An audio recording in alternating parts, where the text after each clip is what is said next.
Ramesh, there you are. Let's talk Bruno Fernandes. Is he going to be a Man United player come the start of next season? I think the next few days are really, really crucial because we know that Al Hilal are prepared to pay around £100 million to sign Bruno Fernandes. They're prepared to pay him around £700,000 a week to make him one of the most highest paid players in world football. It's our understanding that Bruno Fernandes still hasn't made a decision about whether he wants a new challenge and to leave Manchester United for Saudi Arabia. We understand that he's speaking with his family because not only is it going to be a big move for him, it's clearly going to be a huge move for his family as well. So I think these are really, really crucial days, Mike, with regard to the future of Bruno Fernandes. As far as Manchester United are concerned, they do not want to sell Bruno Fernandes. They haven't received a formal offer as yet.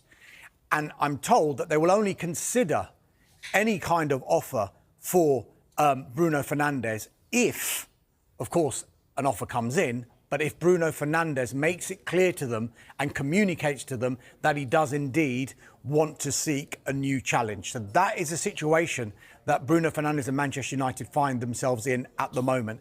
You could argue, look, on the pitch, they can barely afford to do without him because of how he performed last season. Where would they have been had Bruno Fernandes not performed like he did?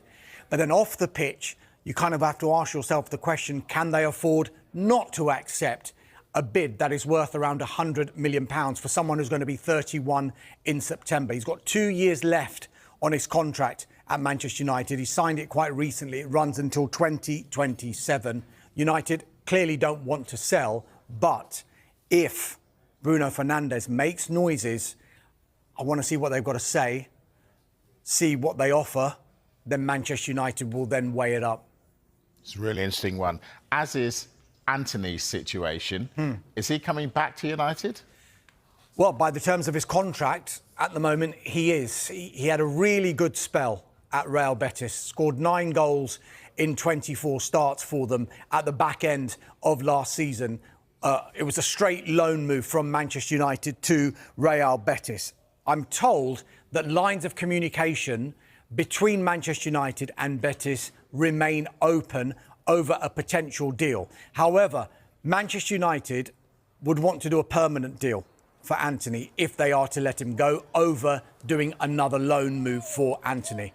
And a permanent move, it's going to be really, really difficult for Real Betis to be able to afford the kind of asking price Manchester United would want. If you go back to January and Manchester United tried to do a permanent deal for Antony, I'm not sure how much money they could actually ask another club. And so they kind of took a calculated risk.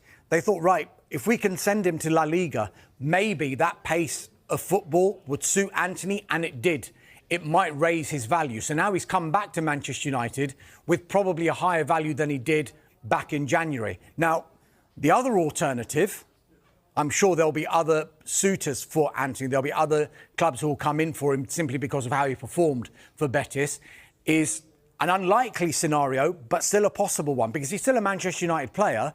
So could he yet be reintegrated into the Manchester United squad under Ruben Amorim? Why would it be any different? Sounds outlandish at the moment. It does. But if I was to compare the two situations that they had earlier on last season, Marcus Rashford and Antony, they both went on loan. Marcus Rashford to Aston Villa, Antony to Real Betis. In the lead up to Marcus Rashford going on loan to Aston Villa, he was completely admonished from the Manchester United first team squad. He wasn't involved at all.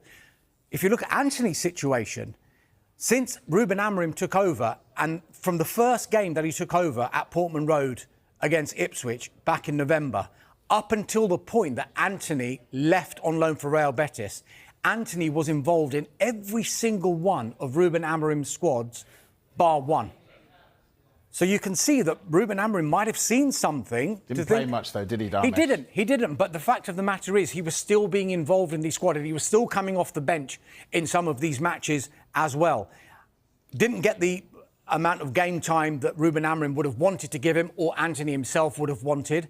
Hence, he's gone out on loan, performed as well as he has, and maybe could he come back and pre-season training, Ruben Amorim take another look at him and say, yes, maybe I'm going to give you another chance, see what you can do, or with a higher value, Manchester United can get a bit more money for him if they were to sell him. Yeah, interesting times. All right, we're going to take Alejandro Garnacho amongst their ranks.